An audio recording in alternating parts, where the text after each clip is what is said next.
EPA meteorologist Bobby Martich here with your outlook for December 28th, 2021. For your Tuesday, expecting mostly cloudy skies today. We're going to be in between systems. Another one of these overrunning events that are going to be making its way toward the region tonight. And there's not a whole lot of precipitation with this overall, but there will be a wintry component to this once again for areas up near the I-80 corridor. So this is going to be a little bit further north this time, I think. For the wintry precipitation, might see some winter weather advisories with this again for this event. And looks like it's going to come in this evening. All right, so you're going to nearest the New York-Pennsylvania border. The counties the nearest to that, so places like Tioga, Bradford, Susquehanna, Wayne, Lackawanna, up in there. So in those northern areas, the northern counties will have an opportunity for a little bit of snow that will come in this evening. And then after midnight, we'll have some light sleet and freezing rain, but it will probably most likely be drizzle more than anything else. Further south, just a few showers. Here's the NAM's take, NAM high-res future simulator radar, and starting this off at, this is actually 5 p.m. You see the snow starting to come in here at this point. Again, just following our far northern counties through the course of the evening. You can see that here. This is right across those areas I mentioned. So this is Tioga County here, Bradford, Susquehanna. This is northern Wayne. You might sneak down a little bit further south to maybe northern Lycoming, Sullivan, and Wyoming counties here as well. So this is just a little bit of snow at the onset, and then you get snow changing over to sleet just after midnight, and then you get some spotty light freezing drizzle, maybe a spotty light freezing rain shower with this. And this will extend down into the Poconos as well once we get to the overnight and those temperatures cool a little bit. Further south, just a few spotty showers, and that's it. Not a real big deal here, but so you got some showers going through the overnight period. Might be a little bit more than spotty, though, as we get into the late overnight period before that moves away. And then Wednesday, you're going to have maybe a leftover shower very early in the morning, and then after that point, we just remain cloudy here in the afternoon. Okay, so that's your next 2 days, Tuesday and Wednesday. And you can see today we just have mostly cloudy skies because we don't expect during the daylight to have any precipitation coming in. That's going to be during the evening for those northern areas that I spoke about. And then on Wednesday, you're primarily cloudy for most of the day, but again, you could have a leftover shower early in the morning. There's your temperature, so a little bit warmer than what we saw yesterday. So that's why the any wintry precipitation is going to be confined to the very far northern areas in this case, rather than being a little bit further south like it was yesterday. So 42 to 52 is the spread today. These are high temperatures, and that would be from north all the way down.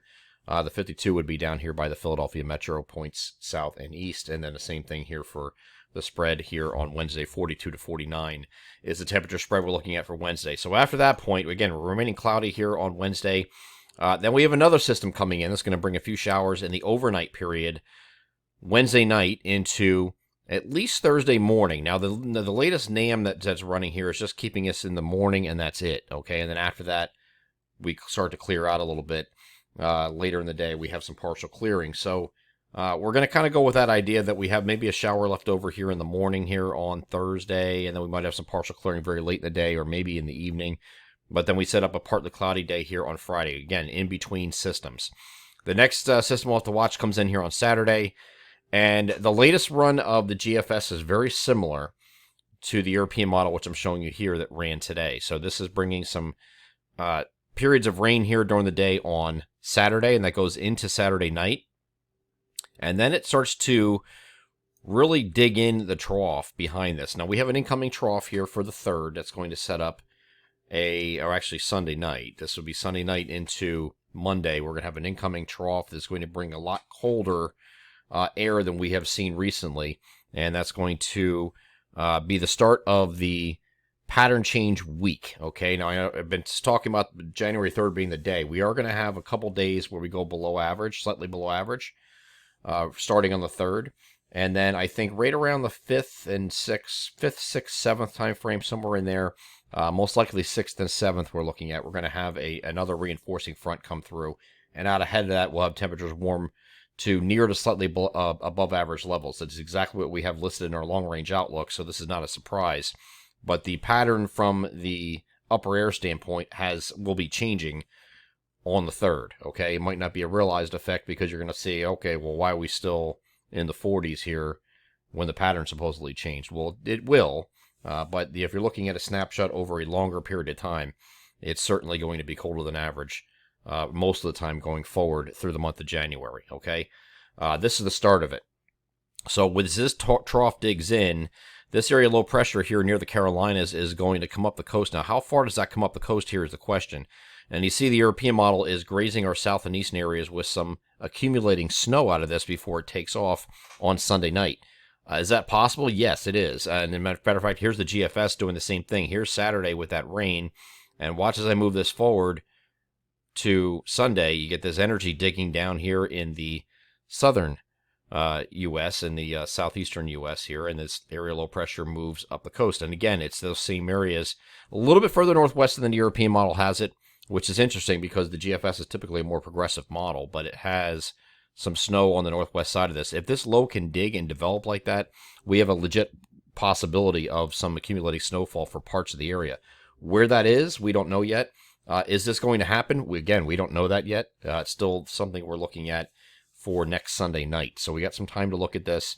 I wouldn't latch onto these ideas here showing this accumulating snow here. It could very well be very progressive and not dig like that, like as shown, and just slide off the southeastern U.S. coastline and you get nothing. Just cold air coming in here in the Sunday night into Monday morning time frame.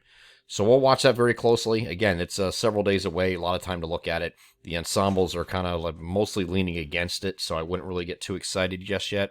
But it's something we certainly have to monitor because we have several models indicating that this is a possibility.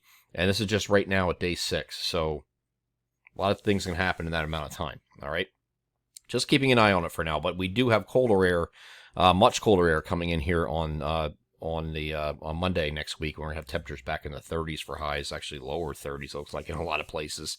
So it's going to definitely announce itself and make its presence known compared to what we're going to be up until that point. We're generally above average, as you can see next to me here. These are above average temperatures. We're going to go be sliding back to slightly below average, at least for the 3rd, 4th, maybe the 5th. And then I think we have a 2-day period there between 6th and 7th ahead of a reinforcing cold front that's going to bring more cold air to the region, where we get a 2-day period, 5th, 6th and 7th or thereabout, where we have temperatures near to slightly above average very temporarily until that second wave moves in, and I think that one's the one that stays intact for a while. I'm EPA meteorologist Bobby Marchus. That is your outlook for December 28th, 2021. Have a great Tuesday.